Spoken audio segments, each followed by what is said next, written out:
একটা অসহায় পথশিশু প্লাস্টিক কুড়াতে কুড়াতে একটি গাড়ির কাছে এসে দেখলো গাড়ির দরজার ফাঁক দিয়ে কয়েকগুলো টাকা বের হয়ে রাস্তায় পড়ে যাচ্ছিল।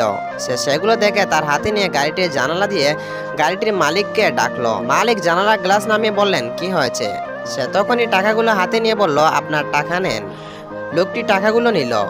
তারপর অসহায় পথশিশুটি লোকটির কাছে খাওয়ার পানি চাইলো। লোকটি বাচ্চাটিকে খাওয়ার পানি দিল। তারপর বাচ্চাটি গাড়িতে রাখা একটি বেডের দিকে তাকিয়ে থাকলো। ঠিক তখনই লোকটি বুঝে নিল যে পথশিশু বাচ্চাটি অনেক ক্ষুধার্ত, তাই সে বাচ্চাটিকে বেডটি দিয়ে দিল। পানি এবং বেডটি পেয়ে বাচ্চাটি হাসি মুখে লোকটিকে ধন্যবাদ দিয়ে সেখান থেকে দৌড়ে চলে গেল।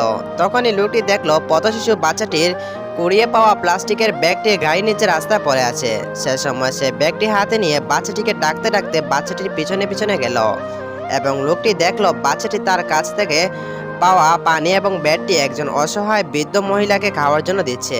তা দেখে লোকটি বড়ই অবাক এবং আশ্চর্য হলো এবং সে তখনই তার গাড়ির কাছে চলে যায়। তারপর গাড়িতে রাখা অনেকগুলো খাবার আর তার পকেট থেকে বের করে কয়েকগুলো টাকা ব্যাগে ভরে দিয়ে বাচ্চাটিকে তার পুরানো প্লাস্টিকের ব্যাগ আর খাবারের ব্যাগটি দিয়ে আসে।